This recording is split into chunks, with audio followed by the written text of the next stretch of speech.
तो हम लोग आज विज्ञान के ऊष्मा अध्याय में चल रहे हैं। ऊष्मा हमारे जिंदगी का एक अहम हिस्सा है और हम लोग टीम टीचिंग का मीनिंग क्या हो गया कि हम लोग एक टीम जो कि टीचिंग कर रहे हैं, दो या दो से ज्यादा शिक्षक या शिक्षिकाएं मिल करके जब टीम बना करके टीचिंग करते हैं तो ये हो जाता है कि टीचिंग मेथड। तो हम लोग दो शिक्षक शिक्षिका की मदद से टीम बना करके आप लोगों को क्या देने जा रहे हैं, ऊष्मा के बारे में जानकारी। तो ऊष्मा क्या है, कैसे हमारे जिंदगी से ये जुड़ा हुआ है, उसके बारे में हम लोग जानेंगे। तो सबसे पहले ऊष्मा है क्या, ऊष्मा किसको कहेंगे। हम लोग बोलचाल की जिंदगी में या पढ़ाने के क्रम में देखते हैं, उसको सिंपल परिभाषा में लेते हैं कि ऊष्मा गर्माहट है, यानी गर्मी है। लेकिन उसको हम जब वैज्ञानिक तरीके से लेते हैं तो ऊष्मा क्या है, एक ऊर्जा है। ऊष्मा एक ऊर्जा है जो एक वस्तु से दूसरी वस्तु में स्थानांतरित होती रहती है। यह हमेशा अपने उच्च ऊष्माधारी वस्तु से निम्न ऊष्माधारी वस्तु में हमेशा स्थानांतरित होती रहती है, प्रवाहित होती रहती है। और यह हमारे जिंदगी से बहुत ही नजदीक से जुड़ा हुआ है। यह ऊष्मा हमारे जिंदगी के हर एक पहलू से, हर एक क्षण से जुड़ा हुआ है। क्योंकि हम सभी जानते हैं कि हर वक्त हम लोग कोई न कोई तरह का वातावरणीय फीलिंग रखते हैं। जैसे कभी गर्मी लगती है, कभी ठंडी लगती है। ये गर्मी ठंडी का एहसास क्या है, यही तो ऊष्मा का मापन है। हम लोग जो गर्मी का एहसास करते हैं मतलब क्या, वो ऊष्मा को एहसास कर रहे हैं। ठंड का एहसास करते हैं मतलब ऊष्मा की कमी का एहसास करते हैं। तो इस तरह से ऊष्मा जो है हमारे जीवन में बहुत तरह से प्रभावित करती है। अब हम लोग कपड़े पहनते हैं, गर्मी के दिनों में सूती कपड़े पहनते हैं या उजले कपड़े पहनते हैं, सफेद कपड़े पहनते हैं। क्या कारण है इसका? इसका कारण है क्या कि सूर्य से आने वाली जो किरणें हैं जिसमें ऊष्मा होती है, वो जब हमारी कपड़े पर पड़ती है तो जब सफेद कपड़ा होता है तो हमारे शरीर का तापमान को अंदर जाने और बाहर आने उसमें कोई दिक्कत नहीं होती है। लेकिन सूरज की किरणें जब उस पर पड़ती है तो उसकी ऊष्मा जो उस पर आती है तो वह सफेद कपड़ा सूरज के प्रकाश को जो परावर्तित कर देता है, सारे प्रकाश को परावर्तित कर देता है। इसीलिए उसके साथ ऊष्मा भी परावर्तित हो जाती है। ऊष्मा हमारे शरीर तक नहीं पहुंच पाती है, इसलिए हम गर्मी से बच पाते हैं।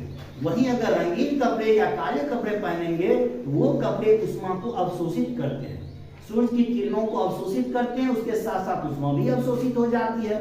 और जब ऊष्मा अवशोषित हो जाती है तो हमारे शरीर को ऊष्मा देती है, हमें गर्मी का महसूस होता है, गर्माहट महसूस होता है। तो वो हमारे लिए गर्मी में हानिकारक हो जाता है। तो इसलिए हम लोग गर्मी में सूती और सफेद कपड़े पहनना पसंद करते हैं। इस तरह से ऊष्मा किसी न किसी रूप में हम लोगों के लिए जुड़ा हुआ है। जैसे हम लोग कहते हैं बुखार लगता है। बुखार लगना क्या है? हमारे शरीर के तापमान का बढ़ जाना ही बुखार लगना। बढ़ जाने का मतलब क्या? नॉर्मल तापमान जो होता है शरीर का, उससे अगर ज्यादा हो गया तो हम कहते हैं कि बुखार लग गया। हमारा नॉर्मल तापमान 98 डिग्री सेल्सियस फ़ारेनहाइट और 37 डिग्री सेल्सियस होता है। अगर उससे तापमान आगे बढ़ जाता है तो हम कहते हैं कि हमें बुखार हो गया। और हम लोग उसका उपाय ढूंढते हैं कि किस तरह से उसका कम करें, अन्यथा तापमान बढ़ने से हमारा शरीर नष्ट हो जाएगा, हमारी मृत्यु तक हो सकती है। इसीलिए हम उस बुखार को कम करने का कोशिश करते हैं।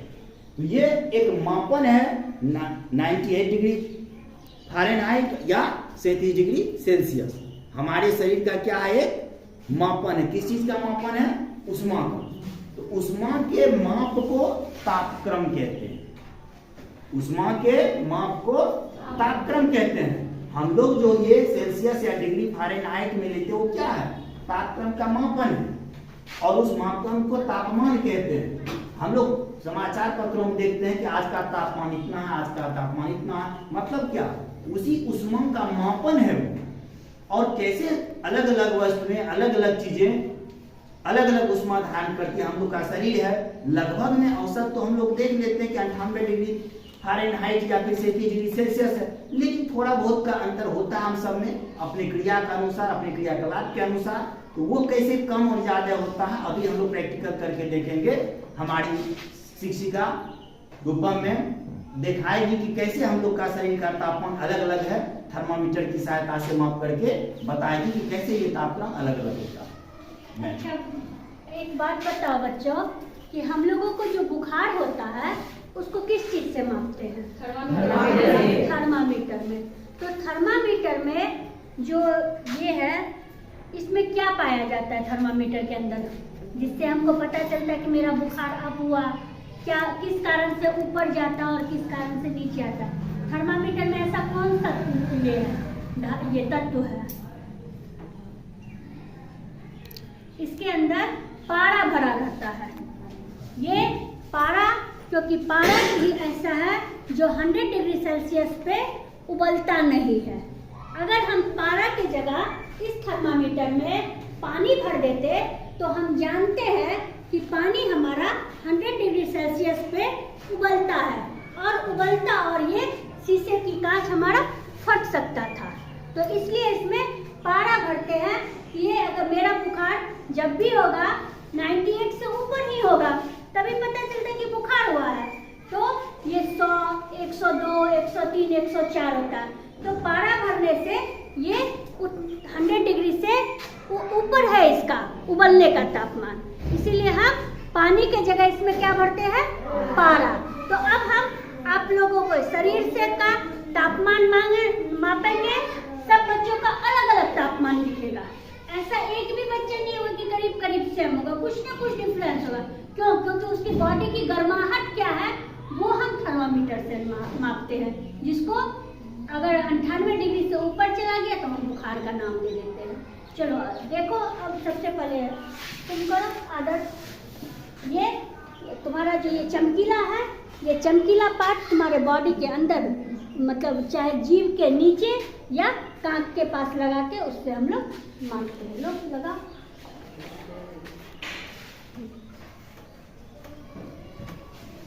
और 1 मिनट रखते हैं, जिस तक हमारा तापमान पता चलेगा कि हमारे बॉडी का तापमान क्या है।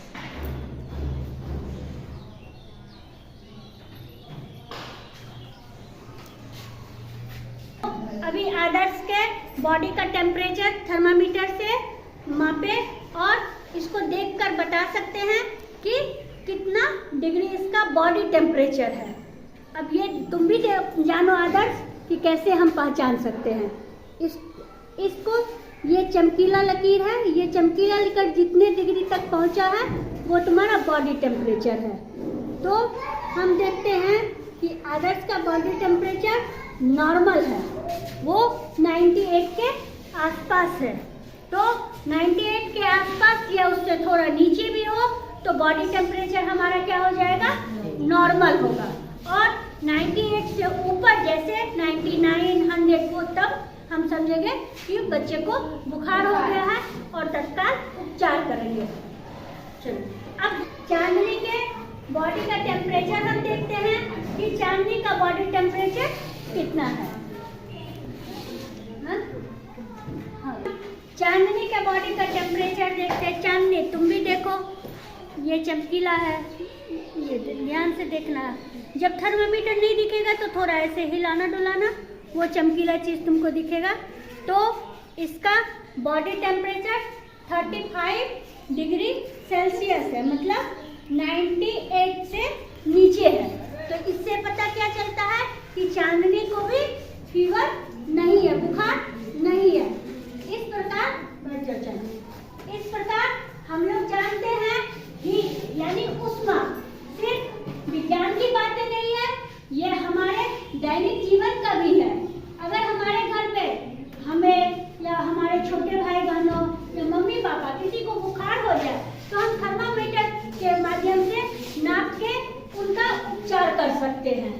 या हम घर में पानी उबालने जाते हैं तो पानी को कितने डिग्री पे उबालेंगे कि वो उबल जाएगा, या हम ठंडा करेंगे तो कितने डिग्री सेल्सियस पे वो ठंडा हो जाएगा। तो इस चीज को भी हमें जानना है कि फ्रीजर में कितने डिग्री, फ्रिज का उपयोग जो करते हैं तो कितने डिग्री पर फ्रीजर जो है फ्रीज करता है बर्फ को, कि 0 डिग्री सेल्सियस पे बर्फ क्या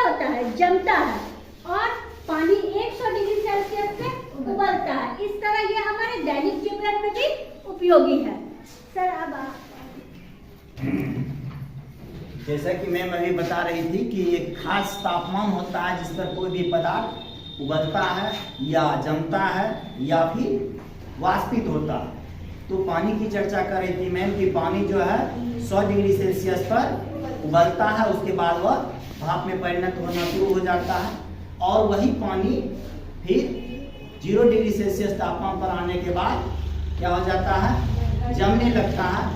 तो ये जो जिस तापमान पर वह जमना शुरू करता है कोई भी पदार्थ, वो उस पदार्थ का जमना अंक कहलाता है। मतलब उसको हम लोग कहते हैं फ्रीजिंग पॉइंट, मतलब जिस पर वो जम जाता है। और जिस तापमान पर कोई भी पदार्थ पिघलना शुरू कर देता है उसको मेल्टिंग पॉइंट कहा जाता है और उसको क्वथनांक कहते हैं।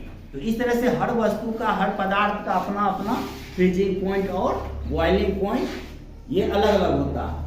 तो हमारे दैनिक जीवन में इन सारी चीज़ों का बहुत ही महत्व होता है।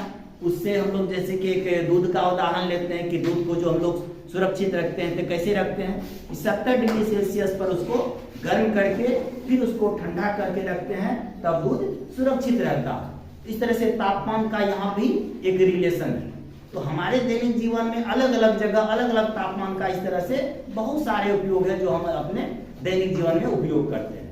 तो इस तरह से आगे के कक्षा में हम लोग इससे भी आगे सीखेंगे और प्रयोग करके देखेंगे। आज इतना ही रहते हैं बच्चों, धन्यवाद।